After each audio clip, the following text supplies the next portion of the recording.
नमस्कार. पुरोगामी महाराष्ट्रात मान शरमेने खाली जाईल अशी घटना अमरावती जिल्ह्यात चिखलदरा तालुक्यातील रेटाखेड्या गावात घडली आहे.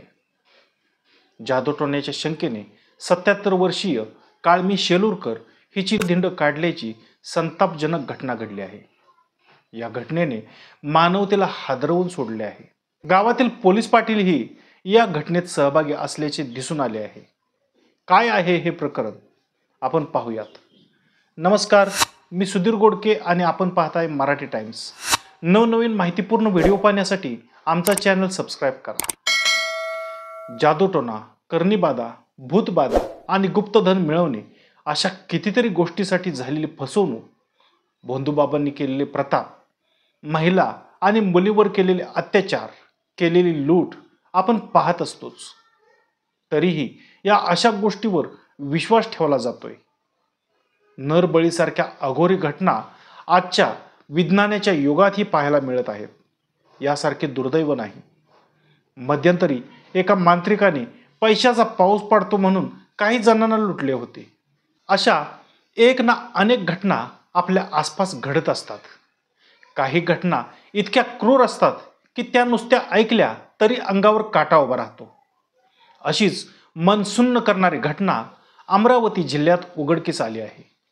अमरावतीमधील मेळघाटच्या चिखलदरा परिसरातील रेटाखेड्या गावात जादूटोण्याच्या संशयावरून एका 77 वर्षीय वृद्ध महिलेला मारहाण करत तिची गावातून धिंड काढण्यात आली.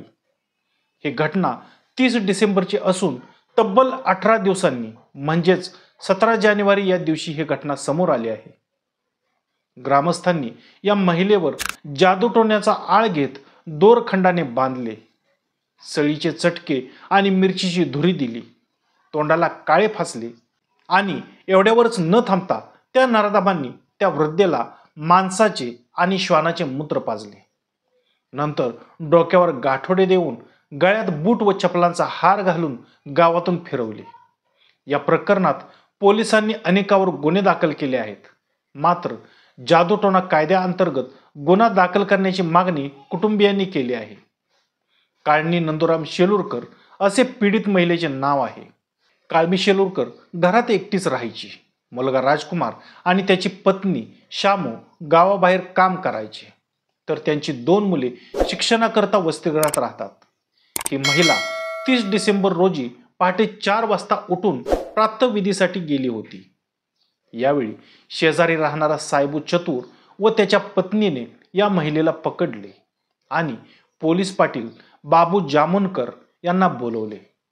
आमच्या घराच्या बाजूला जादूटोणा करत असल्याचा आरोप त्यांनी काळमीवर केला. बाबू जामुनकर यांनी या महिलेला काठीने मारहाण करण्यास सुरुवात केली. त्यानंतर साहेबू चतुर, साबूलाल चतुर, रामजी चतुर व इतर ग्रामस्थांनी लाथाबुक्क्यांनी मारहाण केली.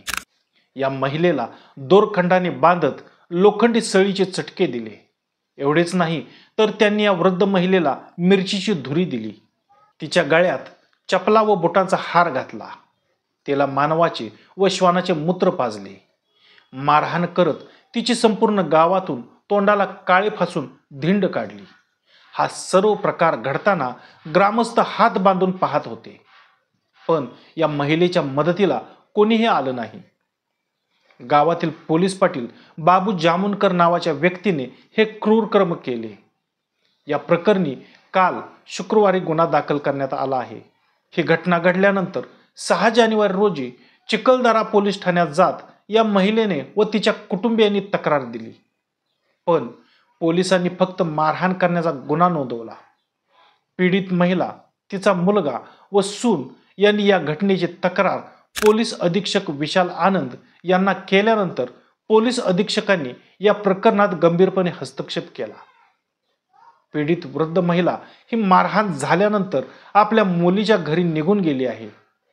या घटनेने वृद्ध महिलेला मोठा धक्का बसला आहे. वृद्ध महिलेच्या शेतात आरोपी पोलीस पाटलाने अतिक्रमण करून अंगणवाडी बांधल्याचा आरोप तिच्या मुलांनी केला आहे.